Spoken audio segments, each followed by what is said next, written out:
I believe that everybody has a story, and I'm fascinated to hear them. So come with me as we take a walk down Fascination Street. Hey guys, if you like what I'm doing, click the Amazon banner at the top of the homepage on FascinationStreetPod.com and do all of your shopping through Amazon. Once you click on it and it takes you to Amazon, you can bookmark it or add it to your favorites and you won't have to go to my site each time. It helps me keep the show going, and again, thanks for listening. Welcome back, Streetwalkers. This episode is with Nicole Butler. She is an actress, a model, and a master's prepared speech pathologist. In this episode, we talk about her growing up in a small town that had a very, very cool feature that's been in her family for over 100 years, and it sounds super exciting and a lot of fun. We also talk about what led her to become a speech pathologist, how she got into modeling and acting, as well as improv and comedy. Plus, we talk about all of the crazy adrenaline junkie adventures that she's been on, which are harrowing. We also talk about the company that she founded that helps people with their speech development. There is a giveaway in this episode, so pay attention. So enjoy, folks. This is Nicole Butler. Yeah, talk to me, yeah.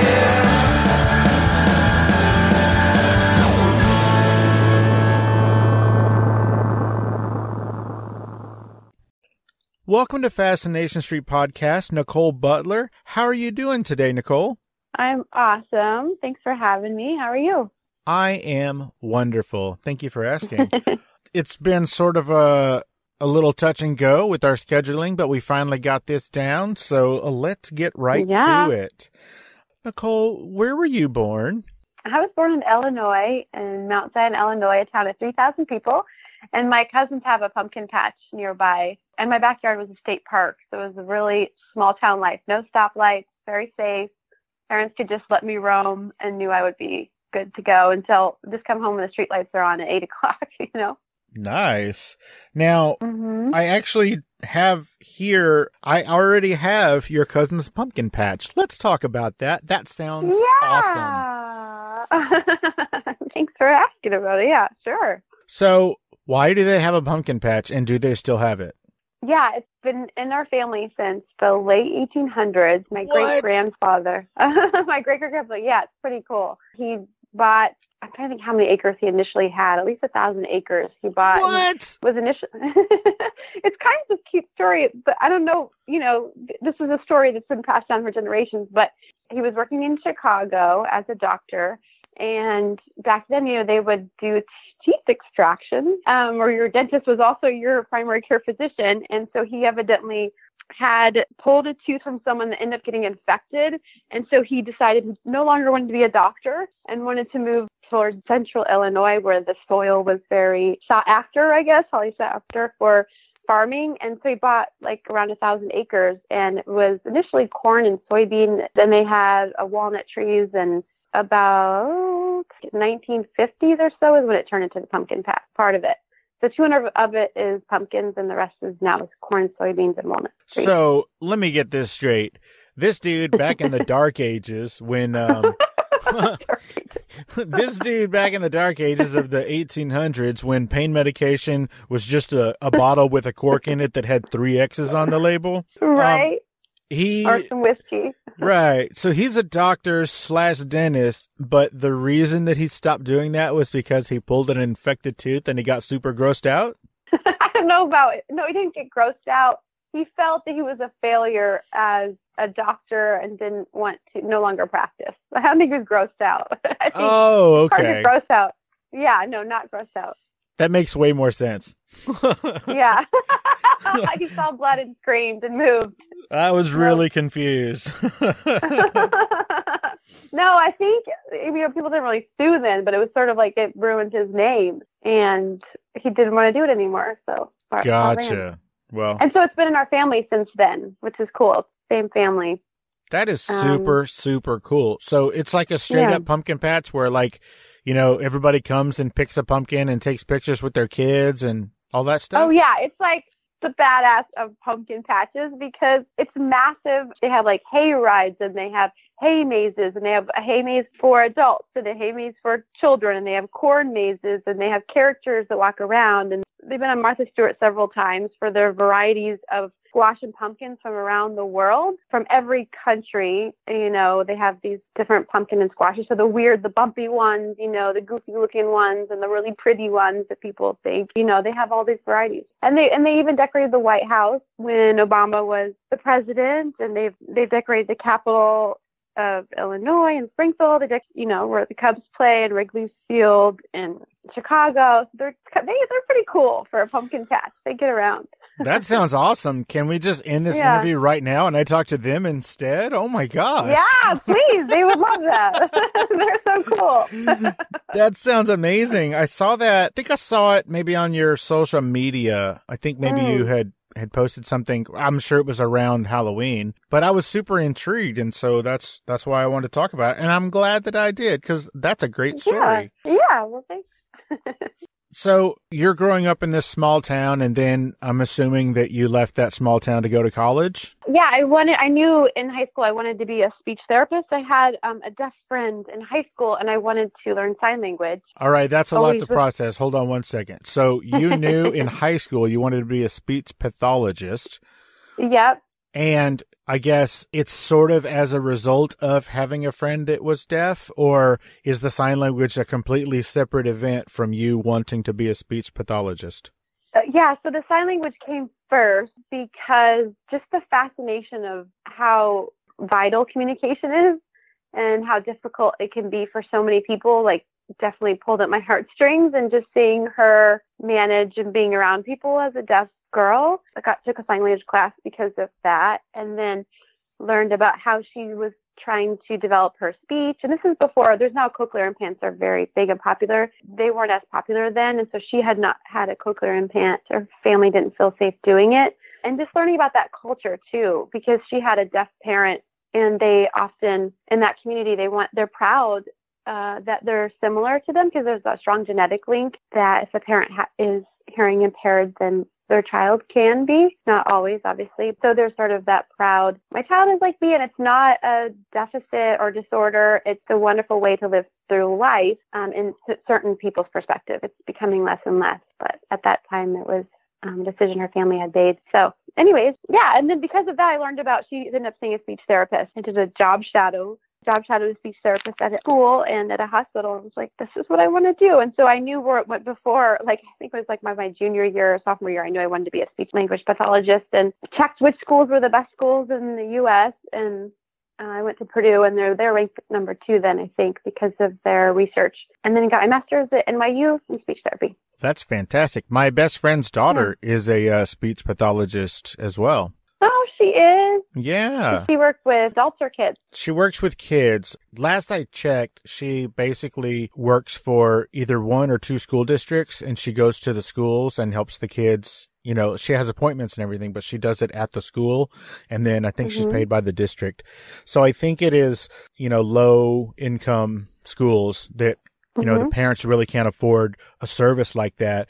And so the school provides it, and then that's how she does it. So I think that's a really, really cool calling.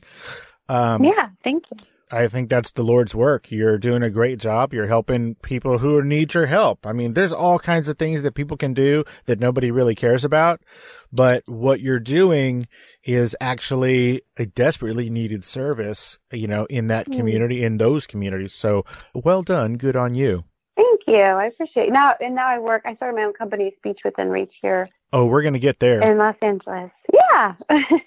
So it was probably, 10 or 11 episodes ago of my show. I interviewed a young lady named Emma Faye Rudkin, who was born deaf or hard of hearing. And she ended up, she's so young. I think she's 20, maybe she's 21, but she's super young. And in that time, she has already been like Miss San Antonio twice, like the first person to be Miss San Antonio twice since like 1920.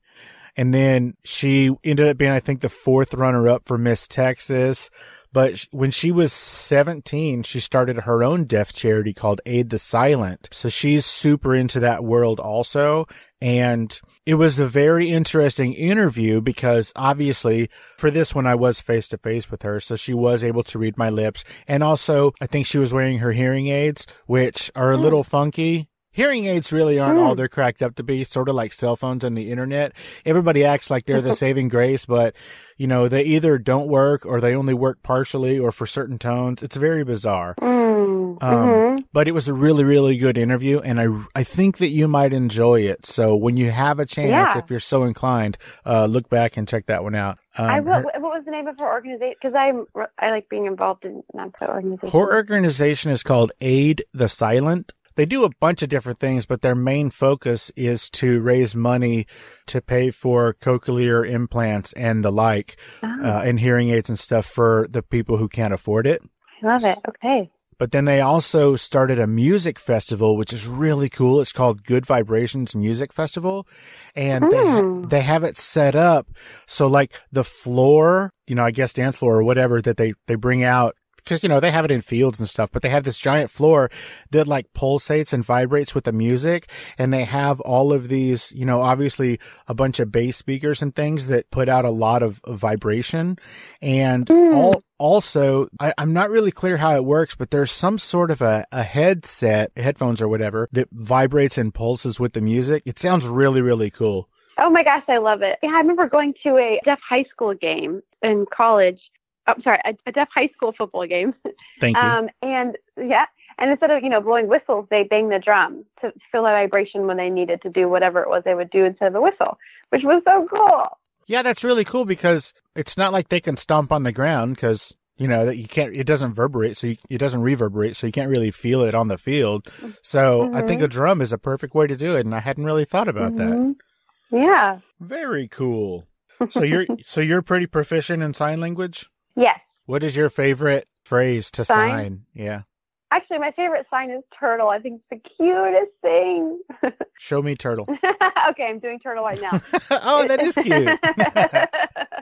So you said you went to NYU? Yeah, I went to NYU for master's, which was such a great experience. I loved it. And why did you pick NYU? Just because of the program?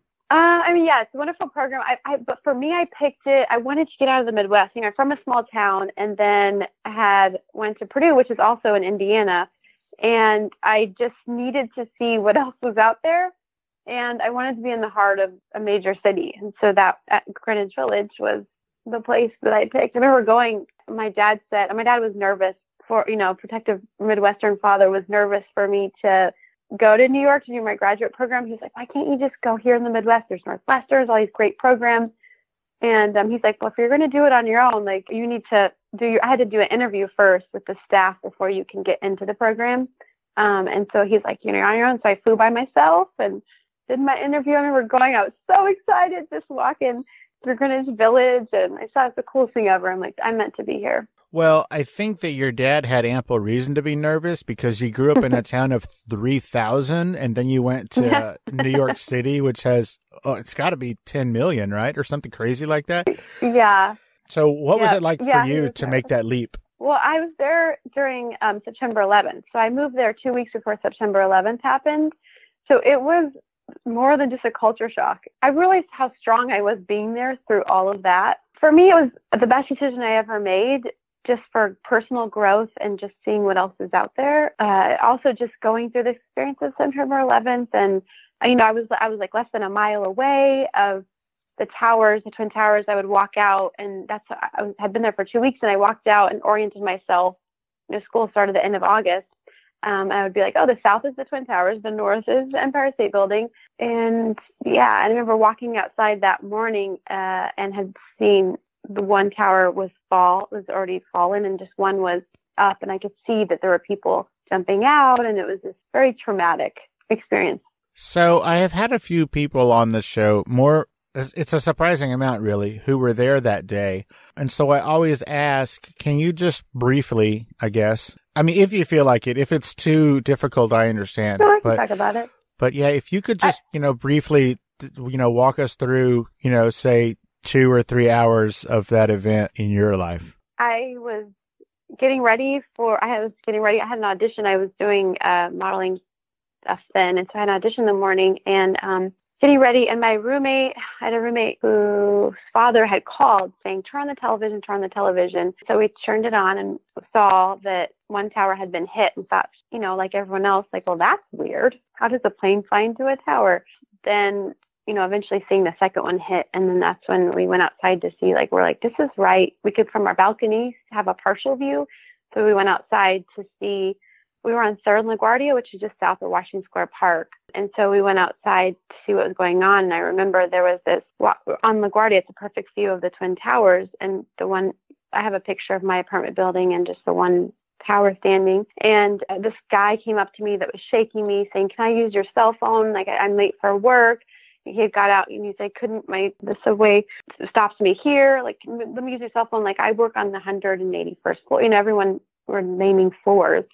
And so I gave him my cell phone. It wouldn't work. And then there was this woman that was like punching the concrete on the ground, was saying, my husband works there.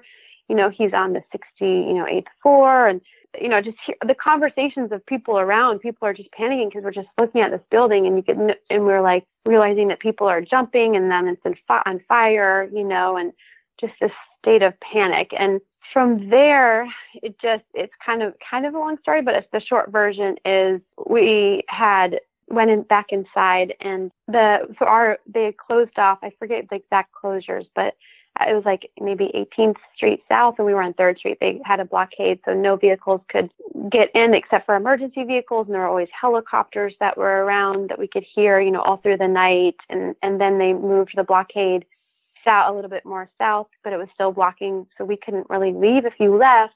The only reason why we left is because we were going to the grocery store and it was just everyone had taken everything. There was no trucks that could come in to replenish grocery items. So it was just empty. And it was just weird seeing a grocery store in New York City empty in Greenwich Village, Chase Bank was closed, so we couldn't even get cash to try to buy stuff. And we had to think, really try to think what's the best way to handle this whole situation. And of course, my brother was in the military and was telling me, look out for abandoned vehicles or abandoned bags. He was kind of thinking military, which probably wasn't helpful at that time, but also made you very aware. I remember crossing the barricade to go. We just wanted to get like food. And there's all these Hummers and, guys with huge machine guns just standing there. And they were saying, well, if you want to get back in, you have to have an ID to prove so you can get back in. We can't just let you in. So I had my NYU ID and I was able to, he said, well, okay, that will work.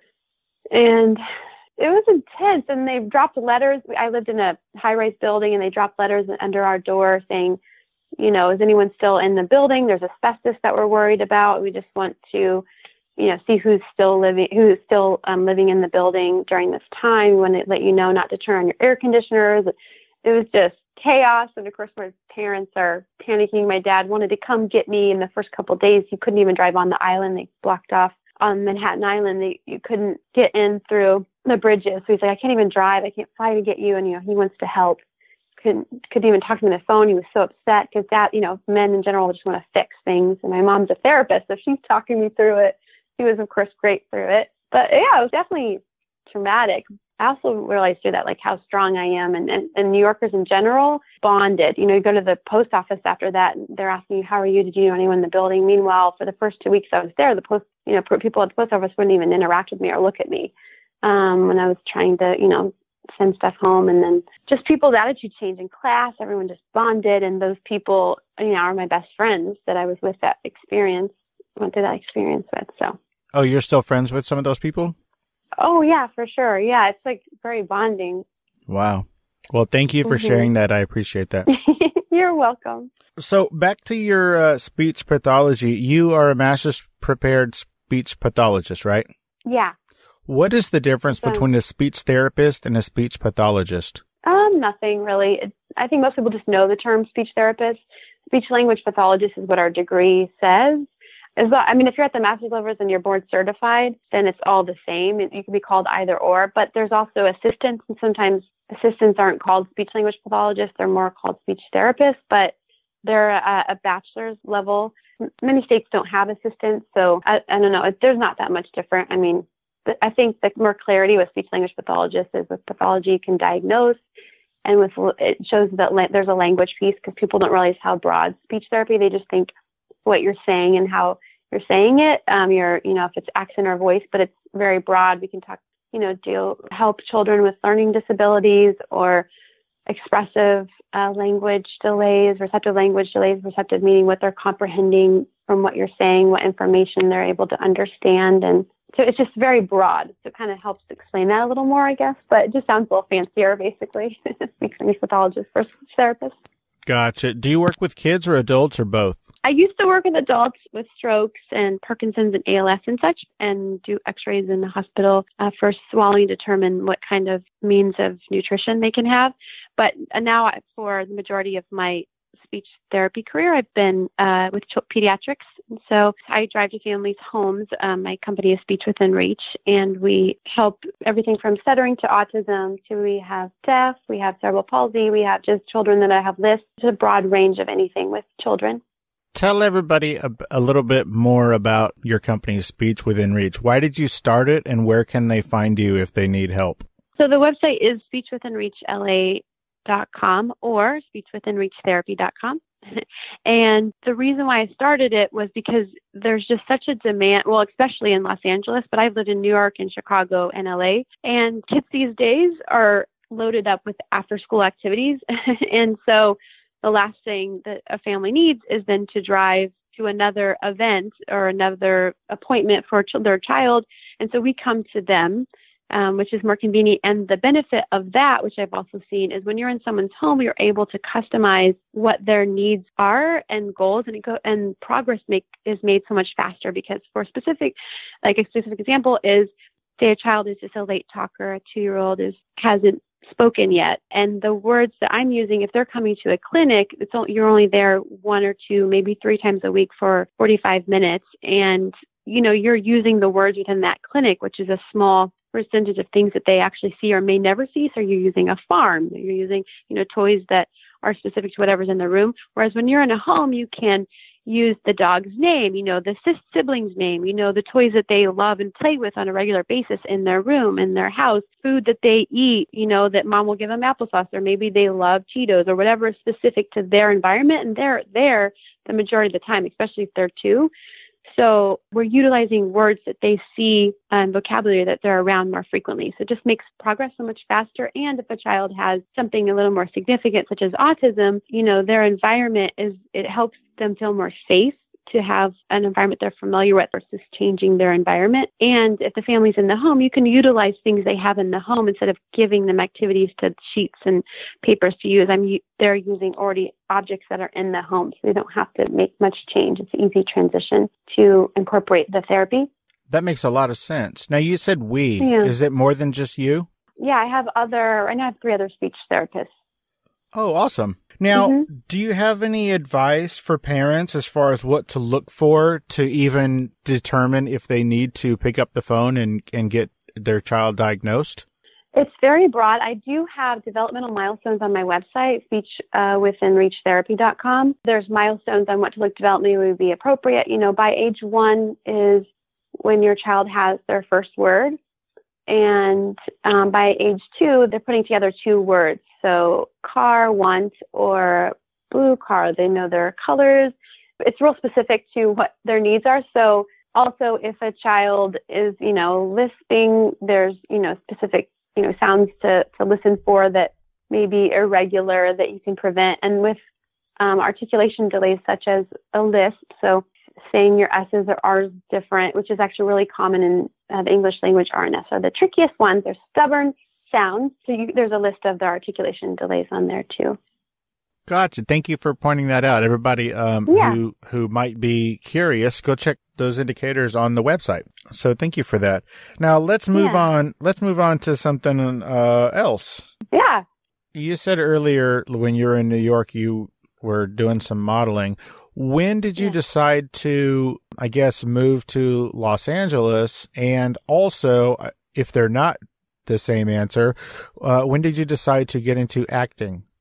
So I started modeling when I was 14 and then got an agent started doing, stuff in Chicago, I guess, at 14, and then got an agent in Chicago, Marie P. Anderson's her name, who's also, claimed to discover Cindy Crawford. Cindy Crawford's from Illinois as well.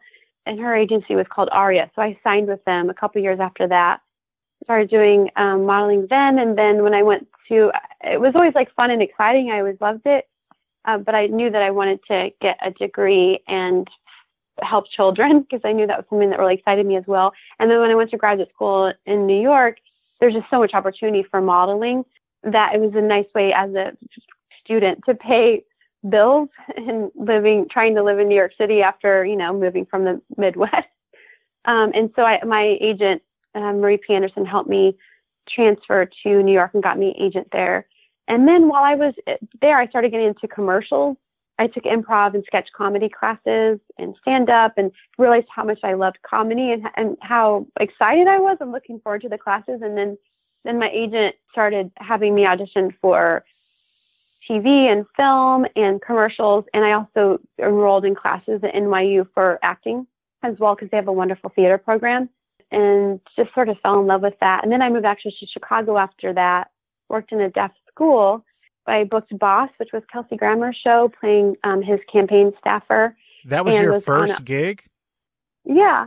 Boss is one of the greatest TV shows ever, and it didn't last long enough.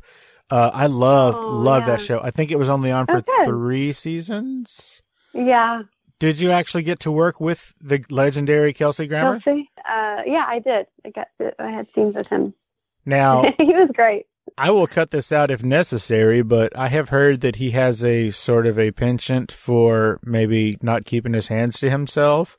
Was that an issue? No, it was not an issue. Okay, good. Good to hear. Hey, streetwalkers.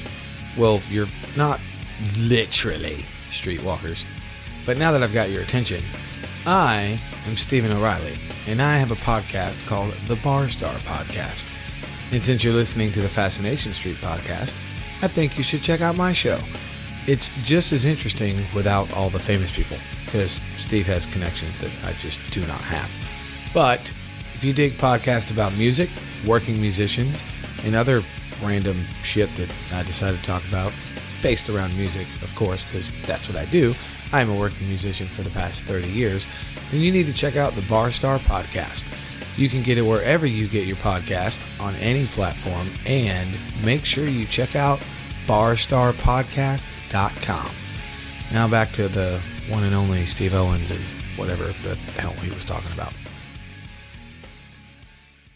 So I interrupted you. Sorry. So that was your first acting credit, which is amazing. And then what happened? Yeah.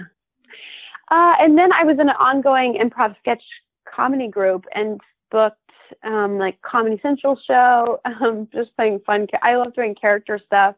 And I ended up moving to LA because, well, one, I was excited about acting, but also more Chicago winters are flipping brutal.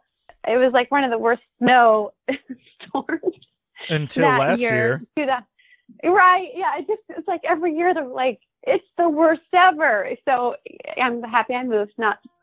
I love Chicago and I love going back, and definitely I love being from the Midwest. I'm proud. When I go back, they're like salt of the earth people. And so then when I moved here, I started booking like crazy. My agent there helped me get a manager here and booked a commercial a month.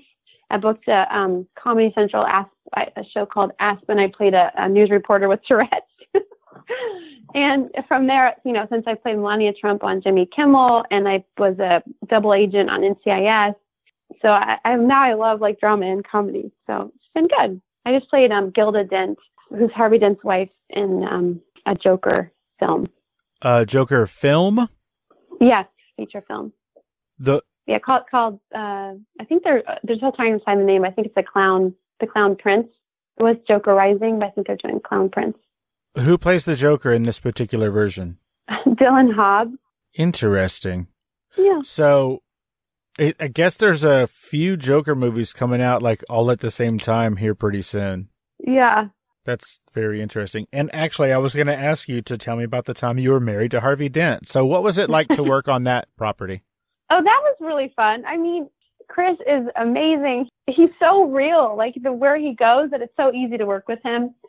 It was just the crew, the casting crew was just so fun and laid back. And the makeup is insanely, because Harvey Dent's, face is half, acid was thrown on it. And so it's all bloody on half, and then he's, handsome on the other side. It was really impressive with the hair, and I had a blast on that set. I learned how to shoot a Glock, there's a Secret Service firearms instructor, so I got to learn how to shoot a Glock, and it was just pretty cool how to hold and walk with it. And yeah, I had a blast. Wow. Don't mess with this lady, folks. I mean, there was no bullets in it, so, but it was weighted. Don't spoil that.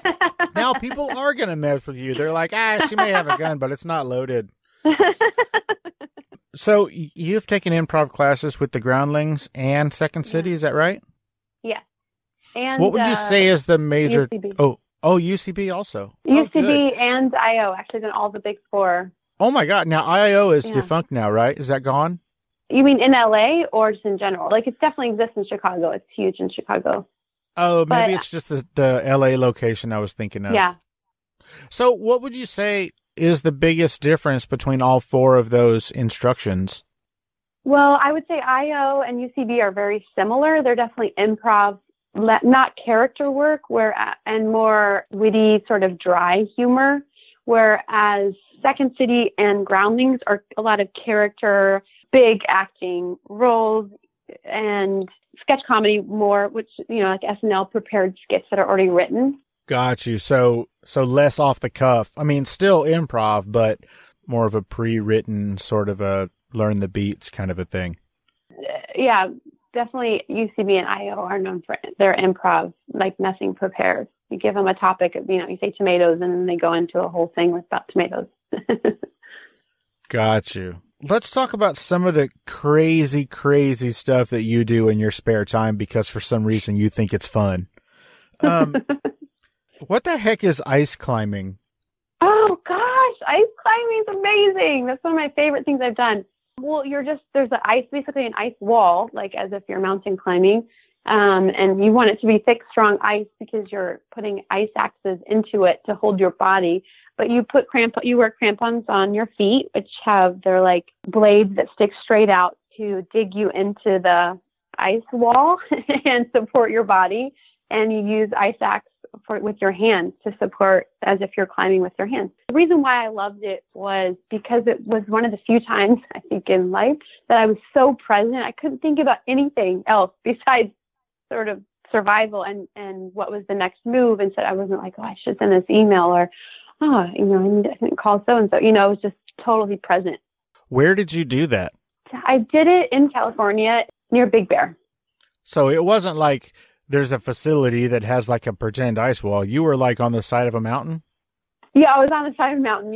I'm balleted in, meaning roped in. Someone had went to the top and had anchored the rope.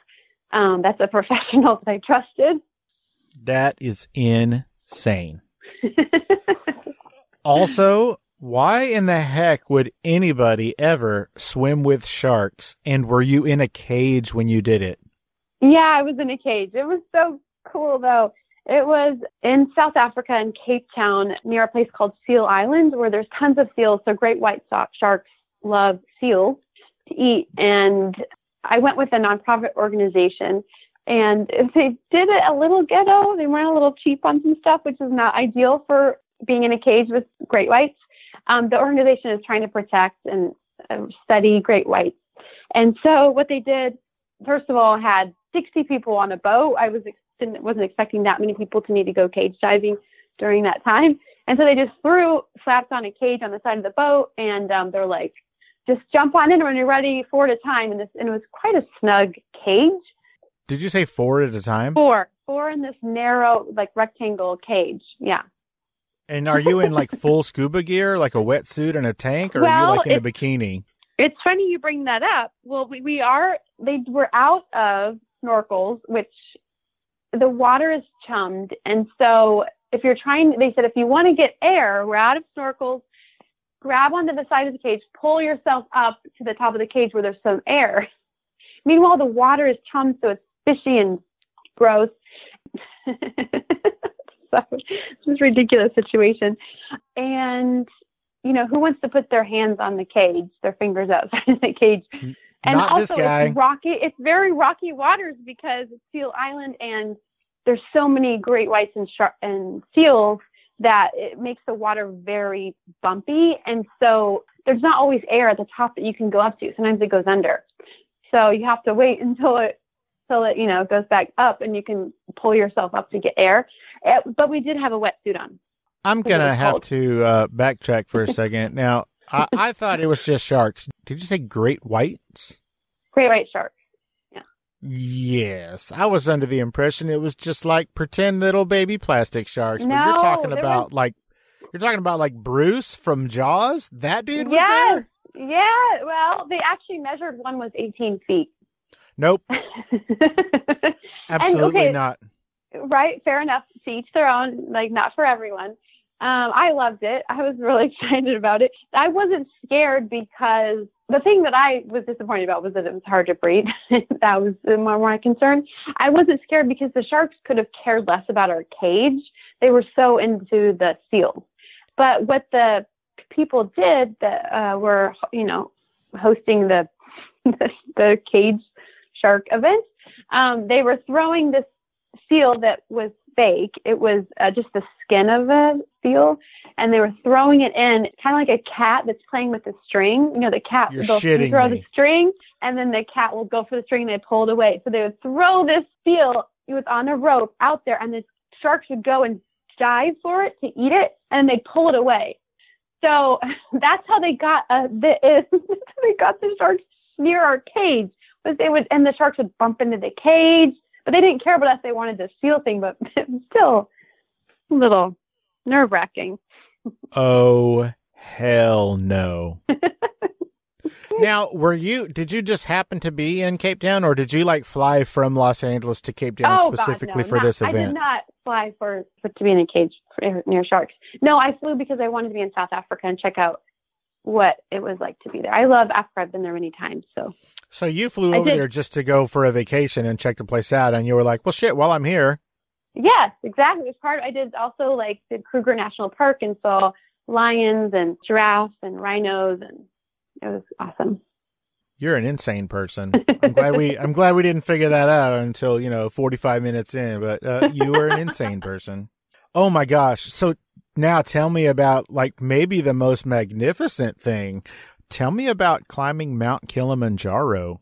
So I climbed, and I don't know how the heck actually it evolved. It was basically, there's this organization called No Limits for Deaf Children. It's a nonprofit that I think it's a beautiful nonprofit, and I wanted to raise money for it. And I was like, how can I get people to want to donate to No Limits for Deaf Children? Everyone always just asks for money, but it's like, what can we get them excited about to really want to donate? And I ended up raising $50,000, which was awesome for the nonprofit, but it sort of evolved over a couple of months. People that I was doing physical therapy with, they are these adventurers, seekers, I guess, but they were on the eco challenges. They were number one in the world for eco challenge. I don't remember that, but it's like an Ironman times 10. And so these people that I would do physical therapy and work out with told me, I know how you can raise money. Climb this mountain or Kilimanjaro, and just evolved into that. So that's how it started. I had no prior mountain climbing experience. And then, so I started training with them. We did 3 to 4 months of I would climb different mountains with them to get adjusted to altitude. I would, we did, every other weekend we would go and at least be at Mount Baldy, which is about 10,000 altitude. And then we did Mount Whitney, which is 15, which we only did that one a couple times. And I would do, so much stuff with them to try to prepare constant stairs and different oxygen type of treatments and cryotherapy for the inflammation and a bunch of stuff. But Kilimanjaro was one of the most magical experiences of my life, and also one of the most deadly experiences of my life at the same time. And I don't think that people have to get to that point where you have a near-death experience to realize and appreciate and look at life differently. But that was what my experience was.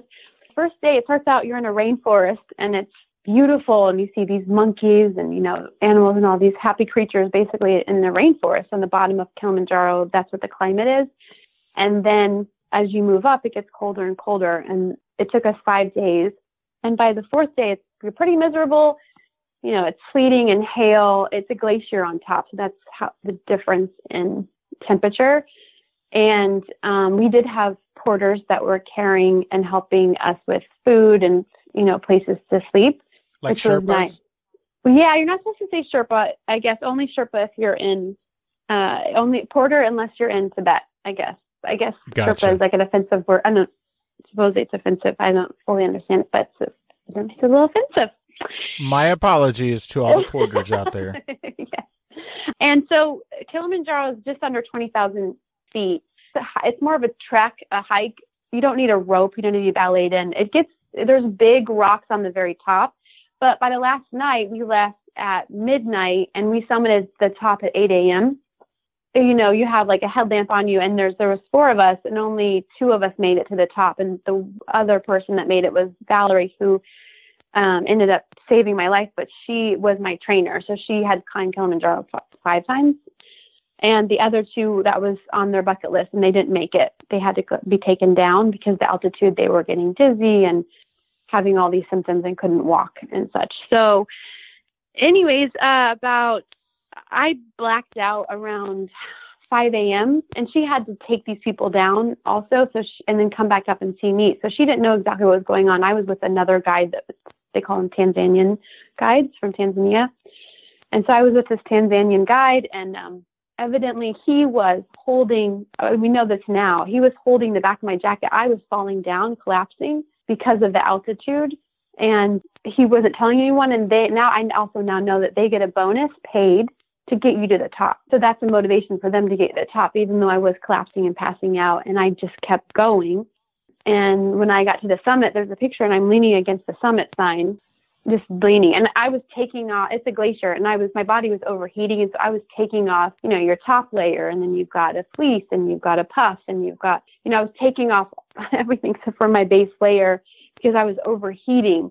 When Valerie realized when we were at the summit, was just arriving kind of when I was at the summit after coming back and taking him. She looked at me and she said, I remember this one moment, there's like 3 moments in that moment. I remember saying, oh my God, like, what were you guys thinking? How was she up here having this panic moment? Like, why is she here? And, and then she said I had a bloody nose and I was leaning against the sign. I could barely stand, and I had like vomit on my mouth, and I was just like a mess.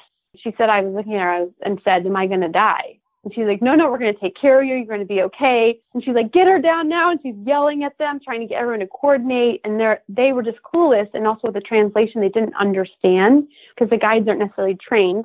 And so she had to get me down to at least base camp to get me dexamethasone, which is a strong steroid, which helped me at least not have brain damage. Like the treatment at that point is oxygen if you had it, which they didn't, unfortunately, and getting down from altitude and taking dexamethasone. What I wanted to do is pass out because my body was just giving up and just, a mess between the blood in my nose and vomiting, and I blacked out and I couldn't walk straight. I lost gross motor control. My body's just rejecting everything. And so I had to stay alert. So she's talking to me, there 2 people are basically dragging my feet because I can't move, but she didn't want me to lay down. So she's talking to me, stay awake, Nikki, talk to me, tell me something, say something. The whole time, we had to get from 20,000 down to 17,000, which is where the dexamethasone was. And then once we finally got down to there, she gave me dexamethasone and I threw it up. So she was like, how am I going to get her to hold this down? So she just held it in my throat, kind of like when I don't know if you've ever given an animal a pill, you just kind of shove it down their throat. So she said she just was shoving it and waiting until it dissolved. And that really changed my life. I probably would at least have brain damage if that didn't happen, possibly died, because what you do is you go into a coma and then you die, and you die within 24 to 48 hours of getting HACE, which is what I had, high altitude cerebral edema, which is the most deadly thing you can get from altitude. The second worst is pulmonary edema. And so from there, because I had a dexamethasone, I could lay down. My body was just shut down. And so they put me on a gurney, which is just like a flat bed with like one wheel. And there's 4 people running it down. So going from 17,000 to 0, Kilimanjaro is the highest freestanding mountain, meaning that it starts at 0. So it took maybe 18 hours or so to get me down from there. And they had to keep stopping because I was vomiting and just like a mess. So we finally got down in the mountain, and my parents were on safari and had been contacted to meet me at the hospital. My dad said, well, I want to see you go up that mountain. I want to see you come down from the mountain alive. He was like nervous. And so they met me at the hospital. And by the time I got to the hospital, of course, it's third world hospital. There's no running water. It's, I'm sitting in a hospital bed covered in a mosquito net because they're worried about mosquitoes. And the woman next to me had a baby a couple hours before I got there. So there's still blood on the floor. And the nurse, who was also the janitor, was cleaning up her blood and then came over to give me IV. And my dad's like, please wash your hands before you do that. And she's like, we don't have running water. So it's just different experience being in a hospital there. The hospital bill was only $18, but US dollars. So anyways, I lived and I'm fine. I had basically like having a severe concussion for a couple of months, just very forgetful and tired and sleepy and easily disoriented. And I had these weird things that would happen where I would see something that I already had seen. It was really strange. It was like my brain was synapsing, just going off doing weird things. And I'm 100% fully recovered. I was probably within 6 months, but that was Did I mention earlier that you are an insane person? Yes. Oh my goodness.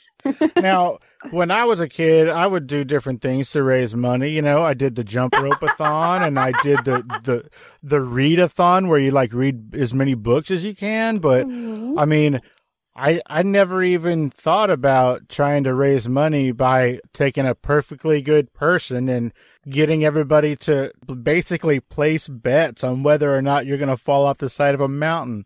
What is wrong with you? I don't know. I'm just definitely trying to live this life to the fullest. I guess I want to experience it all. And now I'm a little more cautious after these experiences. Sure you are. The fact that you had all of those experiences we talked about tells me that you're not. It doesn't even matter what order those were in. One of them was first and one of them was last, and you should only have one of these things on your resume because they're all insane. So on the heels of you being in that $18 hospital with blood on the floor and, throwing up all over the place, let's talk about something a little more attractive. Either mid to late last year, you were involved in a contest for Maxim magazine. How did you get involved with that? Well, my modeling agent here had told me about it, and she said it, it'd be good. She knows I also love nonprofit causes because I helped start a nonprofit here in Santa Monica. But yeah, she told me about it, and they're raising money for Jared Allen's Homes for Wounded Warriors. And my brother, my sister-in-law, many of my uncles, and my grandfather all were in the military, and so it was a cause that was close to my heart. And I was like, let's do it. You can maybe be on the cover of Maxim and raise awareness for Jared Homes for Wounded Warriors, and it's fun. So let's do it. So that was my inspiration. So the prize, because this was a contest and every contest has a prize. So the prize was to be on the cover? If you win, it was $25,000 and the cover of Maxim magazine. Was it $25,000 to you or to your charity of choice? I was $25,000 to the model. But for me, I said if I got it, I would donate it all 100% to the nonprofit that I helped start. And what's the name of that nonprofit in Santa Monica? Child Success Foundation for families that can't afford speech therapy, occupational therapy, and educational therapy. And Jennifer Gardner is our spokesperson now, which is exciting. Never heard of that person. Anyway, so you didn't win, but what did happen as a result of that? I was in the top 10 out of 31,000 women worldwide and raised a ton of money for Jared Allen's Homes for Wounded Warrior. And yeah, it was a fun experience. I got to meet the girl. We would connect on the other girls that were running. We connected through social media, became supporting each other. And there was a Maxim party in a couple of months that we will get to see each other. And yeah, it was fun. I got to reconnect with people too. It was really good experience. A Maxim party? How does a fella get tickets to something like that? That sounds amazing. Yeah, I mean, you're welcome to go. I'm not in charge of who gets to go, but Yeah, me and my wife will just bum rush the place like those weird crashers at the White House a few years ago. We'll just knock on the door and be like, "What up? We're here." Yeah, do it. Now, everybody listening, hold on to your shark cages, but Nicole has actually supplied me with one of these Maxim magazines that she is in to give away to one of my listeners. Nicole, thank you for providing one of these to give away to a listener. How do you suppose that we should pick a winner for this magazine? Which, by the way, you did autograph this magazine, so that is really cool. You autographed it on your page. That's super awesome. Thank you for doing that. The first person who emails me at fascinationstreetpod@gmail.com, and in the subject line, you got to put Nicole Butler. I need you to answer this question. What are the people called who help climbers up Mount Kilimanjaro? Does that sound fair? Yes, sounds fair. That is awesome. I'm excited to see who gets it. Me too.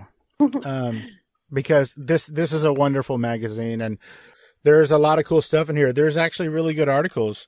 There's articles, obviously about you ladies.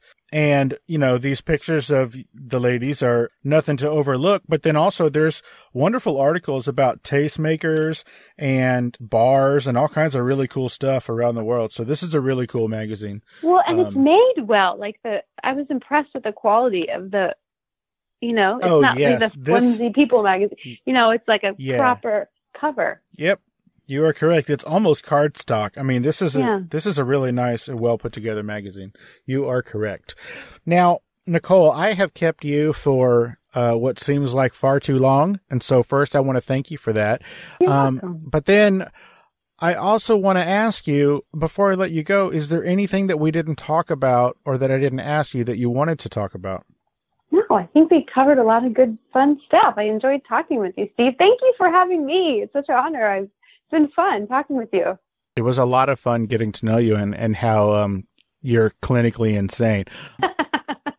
So real quick, can you tell everybody where they can find... But I have fun doing it, though. Well, as all insane people do. Will you tell everybody where they can find you on social media, and then will you hit your company's websites one more time? Yeah. So I'm on Instagram. My handle is Nicole I, as in Irene Butler. Nicole I Butler, and same with Twitter, Nicole I Butler. And my business is Speech Within Reach, and the website is speechwithinreachtherapy.com. And I think that's it. Yeah. I think that about does it. Well, I guess if they want to see acting videos or any other fun picture stuff, my website for that is NicoleIButler.com. Perfect. Now, Nicole, thank you so much. I really appreciate you taking the time to let us get to know you a little bit better on Fascination Street. And I would be remiss if I didn't throw a shout out to our mutual friend, Matt The Motorator D'Andria, for helping set this up. So thanks, Matt. Yeah, thank you, Matt. All right, Nicole, thank you so much. You have a great rest of your weekend. And again, I appreciate you taking the time. You too. Thanks, Nicole. Enjoy your Friday. Friday. I will. Friday. All right. Thank you so much. Okay, bye, Steve. Bye-bye. Hey guys, this is Steve Owens from Fascination Street Podcast here with a very important message. I'm awesome. I bet you thought I was going to say something else, but nope. What's important here is that I am awesome. I started this show because I truly believe that everybody has a story, and I'm fascinated to hear those stories. In the short time I've been doing this show, I've interviewed actors, directors, writers, inventors, podcasters, musicians, pro athletes, Olympic athletes, actual war heroes, even a Bond girl and a luthier, whatever the hell that is, and of course, regular people. From people who wanted to be stars but never gave it a real try, to big company CEOs and people who got to meet their favorite president. I love getting to meet and speak with people who have a story to tell. I feel like everyone does, and it's my job to get them to tell it. You never know who my next guest will be. An Academy Award-winning actor, a platinum-selling musician, or your own mother-in-law. But one thing is for certain, you will be fascinated by their story. So come take a walk with me down Fascination Street. You can find Fascination Street Podcast on Apple Podcasts, Google Play, Spotify, iHeartRadio, and of course, FascinationStreetPod.com. Opening music is the song Magnolia from the 2014 album Intransigence, used with permission from Douglas Miles Clark. Closing music is Apollo from the 2001 album Into the Known by the band Sapphire. Thanks for hanging out with us and getting to know a little bit about our guest. We'll see you next time on Fascination Street.